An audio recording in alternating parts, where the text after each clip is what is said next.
This is the Inner Chief Podcast, episode 393. I am your host, Greg Layton, founder of Chiefmaker and the Council of Chiefs. I believe there is a great chief in all of us, and that through listening to the stories, strategies, and techniques of great CEOs and gurus, each of you can find and leave your own legacy through your work and life. The Inner Chief Podcast is where you will learn how to think and make moves like a CEO, like a true chief. For over a decade, I've helped CEOs and senior executives around the world boldly lead change, inspire their people, and leave a legacy. On the Inner Chief Podcast, I bring these stories to life with deep diving CEO interviews, interspersed with minisodes covering key leadership challenges, so you will find your own path to greatness as an executive. G'day and welcome to the Inner Chief Podcast, episode 393, and this special minisode on leading at the right level. Chiefs, this is reasonably detailed. If you'd like to see what I'm talking about, make sure you watch it on YouTube or on the website at chiefmaker.com. This is critical for your track record, for getting results, and value creation and protection. I spend a lot of my time working with heads of talent, heads of HR, and CEOs talking about the level of leadership required in certain roles. And if someone is really operating at that level, they might say, oh, they're sort of too much in the weeds. They're not operating at level. They're not doing the work of the role, this kind of language. And in the back end behind all that are some models and frameworks that are super helpful for understanding the work of your role to help you lead at the right level. So this is a bit of a technical session where I want to talk you through exactly what those leadership levels are, help you find what level you're at right now, what the work of that role is, and then how do you operate with both the level below and the level above where you are right now? Because you don't just do the level you're at, you actually do multiple levels. So Chiefs, let's get right into it. What are these levels of leadership? The first 6 levels are: level 1 is your frontline and clerical staff. This is when maybe you start your career, or a lot of the time you might spend a lot of your whole life there, right? This is a frontline operator delivering a service, working directly with a customer, and doing the frontline operational work of a role. Okay, it's direct output, and it's really, you're just talking about today, maybe the week. It's just working out how to deliver that this week. That's your time horizon. That's all I've got to think about. I don't have to think about 6 months from now. I've just got to think about doing the job today. I turn up, I do the work, I go home, I have to think about it again. That's level 1. Level 2 is when you get promoted the first time, really, your first level of leadership, managers and specialists that are doing significant kind of work. And the work of this level of leadership is the diagnosis and improvement of existing delivery and operational systems. So in your organization you work for, there's a process or a system or a framework for delivering a service, creating a product, doing something like that. And their job, or the job of these level 2 leaders, is to diagnose, fix, look after, improve the existing system. Their focus is, how do we do this better? How do we organize our people and our staff to deliver this service in the next 3 months to a year? Almost none of their work is working on things that might take 2 or 3 years. It's really mostly this 3 months up to a year of planning, refining, continuous improvement kind of activity. Okay? That's a level 2 leader. A level 3 leader now is a unit departmental head. This is someone who's now got an entire department, normally of a single functional type, right? Not multiple functions, but one function. And what they do here is they do systems design. So now if the level 2 leader is working on the existing system, The level 3 leader is, hey, how do we design and implement new systems for operational and service delivery? How do we do that better? And that might take 1 to 2 years then to work that out. And they're thinking about the way their unit operates as an entire unit. How do I make this really work over time? That's a 1 to 2 year kind of framework. Okay. One level above that is a level 4 leader. Now, this might be divisional, regional leadership. It actually could also be the CEO of a smaller business. Okay, and what they're working on is the integrations of multiple systems. And so they're working on these new systems being developed by a level 3 leader. And they're thinking, okay, how does that integrate with this system in another part of the organization? So we get this business-wide optimization of the policies, the process, the systems, the scoreboards, the things that make this organization work quite broadly. And that might take 2 to 5 years to get significant improvement, to get the capital, to deploy the people, to engage consultants, contractors, the team, to work on a project, to significantly improve the performance of an area. So that's a level 4 leader. Then there's level 5 leadership. And this is really now CEOs of national level organizations.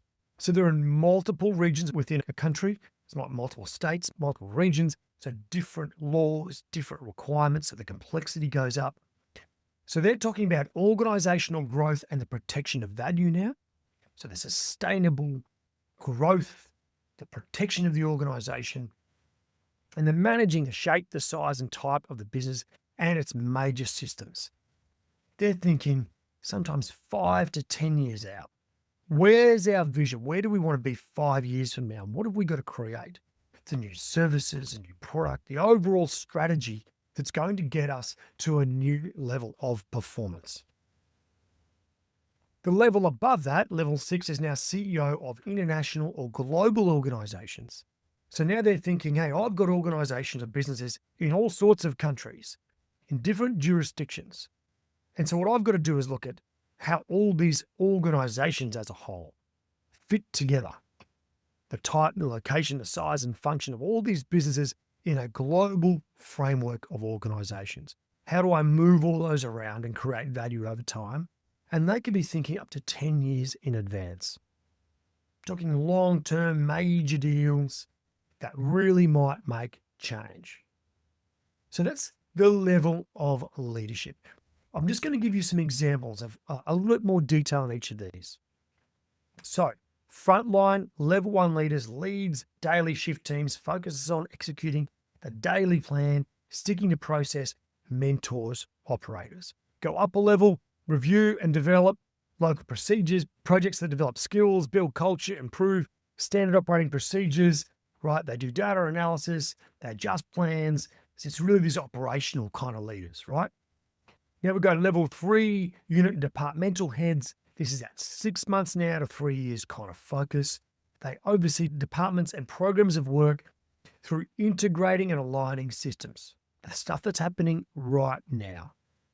But it's all within a single field of knowledge, right? So they might align the remuneration system to business priorities and KPIs and performance management discussions. So they're really thinking about making sure that everyone, okay, there's my KPIs, here's our remuneration, that's for this division, we're going to get this right. That's a unit departmental head, okay? They develop the capability of the people within that unit to make sure we're making or delivering services better, more efficiently to a higher level, and they're just getting the culture right in that area, okay? So that's that unit and departmental head, still really focused on single function. Okay, up to level 4, as we said before, regional, divisional head, maybe a significant size GM, EGM, small business CEO. There's a level 4 leader. They're talking 2 to 5 years. So now this is someone who leads that core division or side of the business and manages a complex array of relationships and strategies in that area. It's a pretty decent kind of role now. Okay, they deliver on the strategic aims of the entire business. They integrate the systems that go across fields. So now you're talking about, hey, how does remuneration connect to business improvement projects to lower cost production or service delivery? They're looking across the business. They're working with HR and finance and operations, or they're working with sales and technology to bring these things together, and the legal department. It's this cross-functional connection now. This is really good systems level leadership.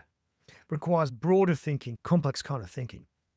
Right, we've got one more. As I said, this is the CEOs now of national level organizations, and they're looking at the strategic operational leadership and the development of end-to-end systems, cultural transformation, capital projects that add value and protect value the company as a whole. Okay?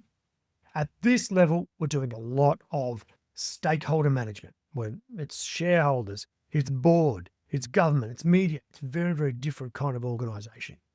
Every level you go up, number of stakeholders increases. As I said before, CEOs of international organizations, 5 to 10 year focus, and they're looking at the overall strategic direction of a group of companies. They're looking at global, geopolitical, economic, social, legal, environmental, industrial trends.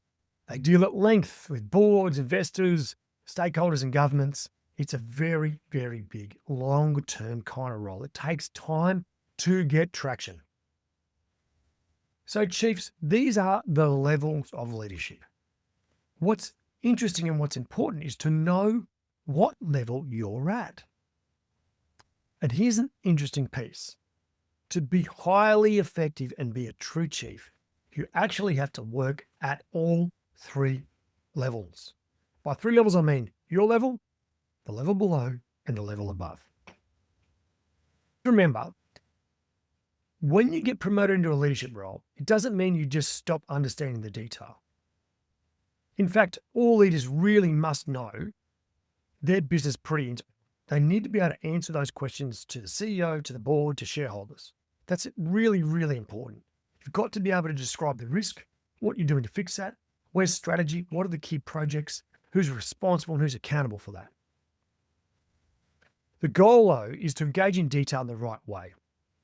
So if you're a level 4 leader, you also need to do level 3 kind of work. Or if you're a level 3 leader, you need to do some level 2 kind of work.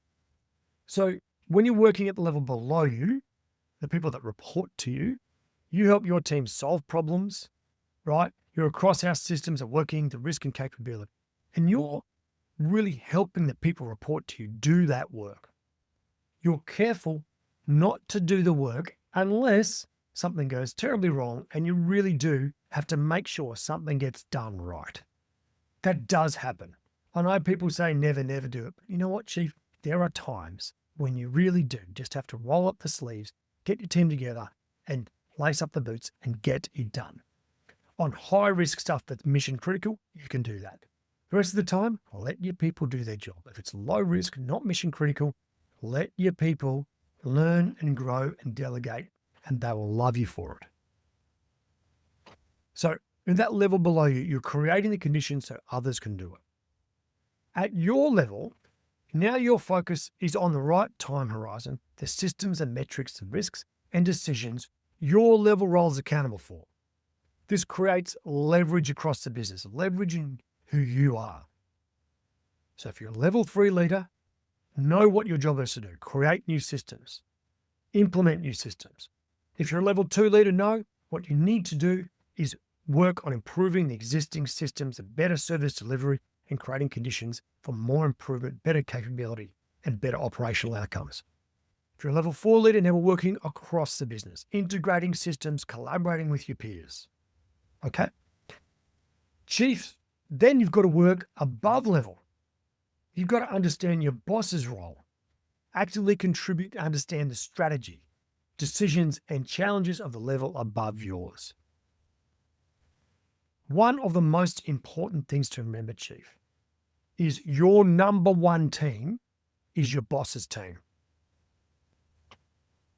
It's not your departmental team. It's your boss's team that you are a member for. That is where you have to collaborate with your peers and work with your boss on delivering outcomes for that particular level of leadership.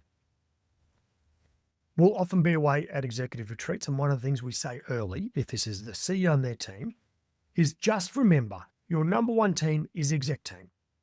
That is most important that you deliver outcomes for that team. Your department, while really important, is a cog in the greater scheme of things. It is not more important than the executive team.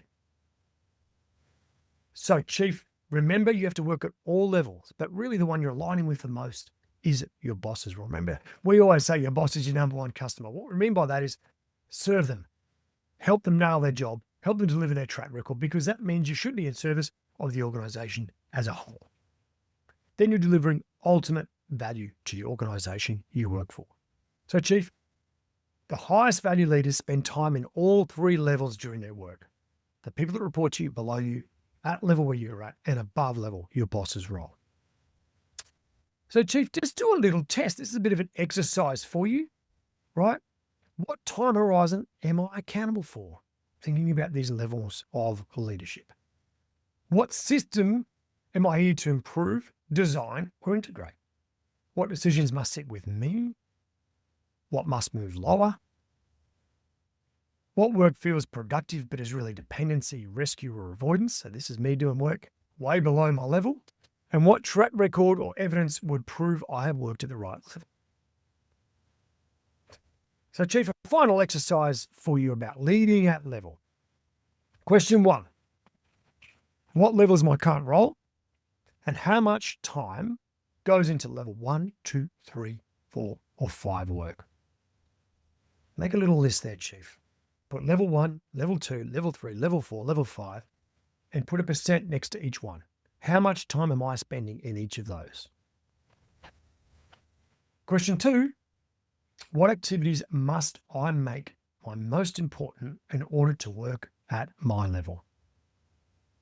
What have I got to do? Now, let's be more strategic thinking time. It might be running better projects. It could be developing new people. It might be taking on a new system. What have you got to do right now? And just as importantly, what must I stop doing or push to layer below so that you lead at the right level? Okay, Chief, final summary. Know your level, work at the level and the one above and below, and then prove it with evidence. Get that track. Chiefs, I hope that helps you understand what it means to lead at the right level. This is vitally important you understand this, and it sets you up for success when you're leading a high-performance team, because when you're designing the right people and what role they should be in, you can be thinking, oh, that's a level 2 leader I need there, or a level 3 leader I need there. Helps you understand your role in the grand scheme of things and how your role changes based on what the organization needs. Create it, protect it, and prove it with a track record. All right, Chief, that sums it up for this week. As always, remember to stay epic.